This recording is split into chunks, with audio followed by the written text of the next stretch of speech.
Sa pagkakataong ito, makakausap natin si dating Secretary at isa sa mga host ng 4 Alas, si Secretary Ronald Llamas. Magandang gabi, Sec Llamas, and welcome back sa Arangkada Balita. Magandang gabi, Nina. Long time no see. Yes, well, long time no see also here in the studio. We miss you, Sec. Yes. Oo, First- next time. Yes, next time. But first, I want to ask you, yung survey ng Momentum kanina, I hope you heard Professor Cleve Arguelles, ano? Doon sa 1 in 10 Filipinos closely follow VP Duterte's impeachment trial, 1 out of 10 lang pala. Ano masasabi nyo dito? Hindi ko sigurado kasi itong bagong survey firm nila Cleve Arguelles dahil hindi pa siya masyadong tested eh. Hindi ko pa nga alam kung ano yung mga methodology na ginamit nila. Kaya bibigyan ko muna sila ng benefit of the doubt either way. No? Kaya mas ang papakinggan ko at this point yung mga established na survey firms katulad ng Pulse Asia, katulad ng SWS, etc. No? Kaya baka hindi mo na ako magko-comment doon sa kanilang survey na hindi ko pa masyadong napag-aralan. Pero isn't it also a good wake-up call para sa prosecution siguro at sa mga taong talagang really want accountability and really want people to follow this impeachment trial? Yes, of course. No? Dahil nga kung sabi nga ng mga ilang mga legal luminaries, kung masyadong ma-over-judicialize or over-proceduralize itong prosesong ito, talaga naman magsa-sign off yung mga tao. It could be a strategy.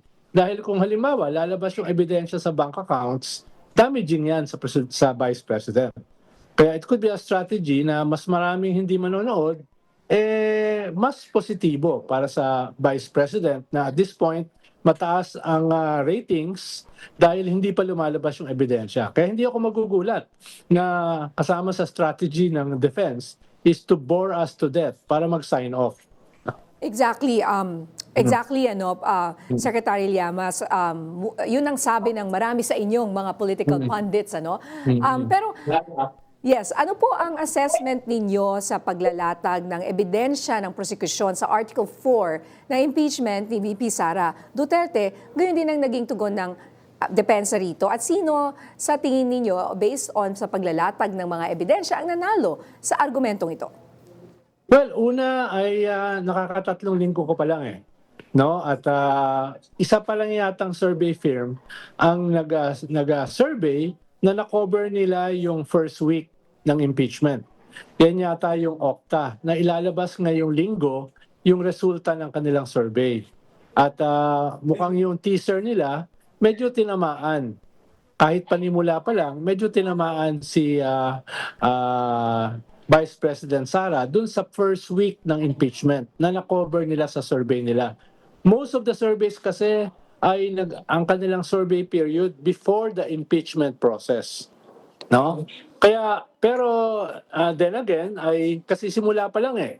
No? Siguro after a couple of months diyan pwedeng makita kung may epekto itong impeachment dun sa numbers ni Vice President Sara. At depende kung ano yung may imbestigahan nitong 2 months na ito. Dahil so far, ito pa lang yung grave threats na alam naman nating lahat ay nangyari. Napanood naman nating lahat yan eh. Kaya nga nagulat ako na 3 linggo ang kinailangan to authenticate a video na napanood naman nating lahat.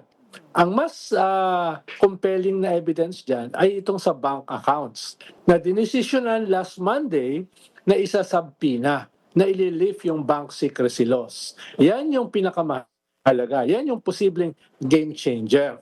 No? Kaya kung yan ay lalabas in the next 2 months, tapos magpapasurvey sila dyan sa 2 months na yan, dyan mo makikita kung may impact yung impeachment sa numbers ni Vice President Sara. Yes, wag lang silang ma-bore to death, ano? Katulad ng nangyari nitong mga nakaraang linggo. Okay. Ano po ang masasabi naman po ninyo sa pamamaraan ng pagtatanong ng mga senator judges at tulad nga po ni Senator Robin Padilla na nagsabing hindi raw dapat one-sided ang prosecution? O yung magkapatid raw po na senador na tila inililihis raw ang pagdinig?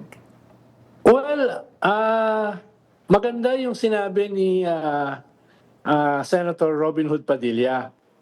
Dahil maliban sa pinagtawanan ng maraming tao, yung kanyang sabi, dahil yun naman talaga ang role ng prosecution, no? Maging one-sided, na nalagay sila sa nalagay sila sa spotlight. Yes. Dahil sila dapat yung hindi one-sided. Sila kasi yung judges eh. Yung prosecution tsaka defense, talagang one-sided yan. Yung judges ang dapat hindi one-sided. At nakita natin itong nakaraang 3 taon ay talo pa nila yung defense for being one-sided. Lalo na yung magkapatid na Cayetano. Parang wala ni kaunting pagpapanggap, no, na sila ay hindi neutral, sila ay hindi biased. Baka yun yung mas mahalaga dito sa statement ni Senator Robin Hood Padilla. No? Sino ba yung one-sided? Definitely, talagang gano'n ang trabaho ng prosecution, kaya nga natawa sila eh. Natawa sila nung binanggit yan ni Robin Hood Padilla at nagalit si Robin Hood Padilla dahil tinatawanan siya. No? Kaya sinabi niya, siya ay na-istorbo sa kanyang line of questioning. Pero ang very clear dito, dapat hindi one-sided yung mga judges. No? At yan ay hindi natin nakikita dun sa 3 na senador. Okay, at paano po ba dapat i-handle ang mga senator judges na halata ang pagiging biased? Dapat i-remind sila ng presiding judge. Ang tanong nyo, ang manifestation nyo should be clarificatory. Diba? Hindi clarificatory yung inyong interventions eh. No, talagang dinedepensahan nyo yung akusado. At saka iniinsulto nyo in both a condescending and patronizing manner yung kapwa nyo judges na hindi nila ginagawa yung trabaho nila. Parang sino kayo para hatulan yung kapwa nyo judges na hindi nila ginagawa yung trabaho nila? Eh sila nga yung neutral, sila nga yung hindi bias, sila nga yung hindi one-sided. Baka kayo yung kailangan pagsabihan. Ang maganda rito, for all the world to see, yung kanilang conduct. Yung kanilang conduct dito. Kaya tingin ko, in the next 2 months na magkakaroon ng survey, kahit papano ay tatamaan yung mga hindi one-sided na mga senador. Opo. Ngayon, puntahan naman natin yung SONA sa Lunes. May sinabi ata kayo na this could make or break the president. Meron po ba kayong parang ganong sinabi?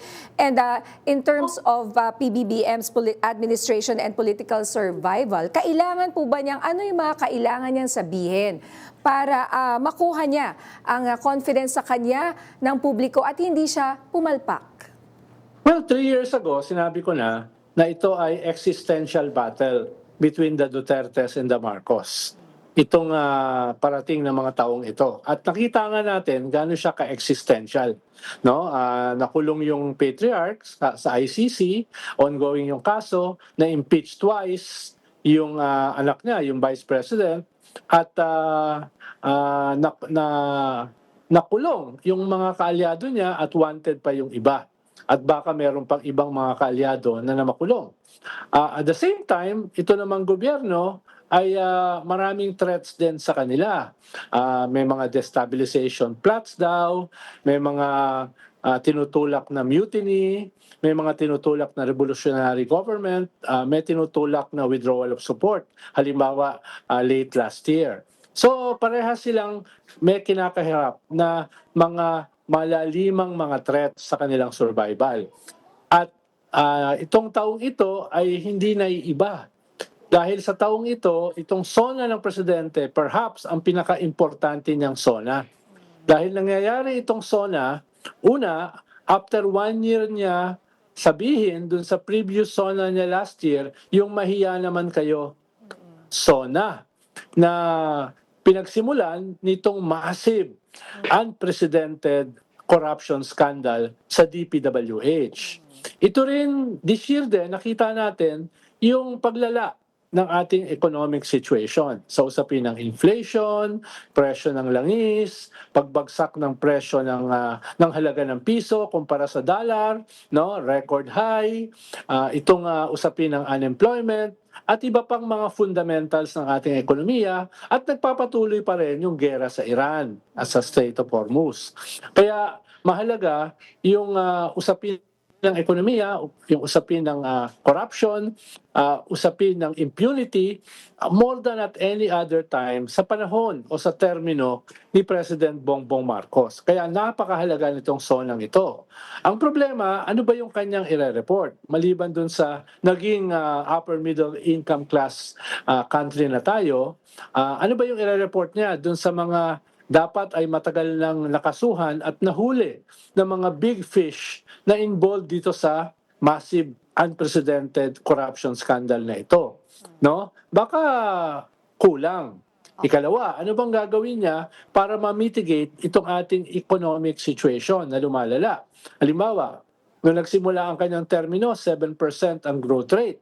Fastest daw dito sa region. Ngayon, yung growth rate ay less than 3%. The slowest in the region. No? So, ito yung mga kinakailangan niyang gawan ng mga malilinaw na programa. At dito siya hahatulan ng mga mamamayan. Kung magkamali siya sa kanyang SONA o wala siyang ma-deliver na magandang output dito sa SONA na ito, dito sa kanyang report, at yung kanyang magiging plano for the next year, Opo. ay baka maaga siyang maging lame duck. Opo. No? Dahil Alright. nga, election campaign na practically next year. Okay. Well, maraming salamat, Secretary Ronald Llamas, sa inyong insights as usual. See you again next week. Sana po makuha naman namin ulit ang inyong insights after the SONA. Maraming salamat, Secretary Ronald Llamas. Salamat, Ninya.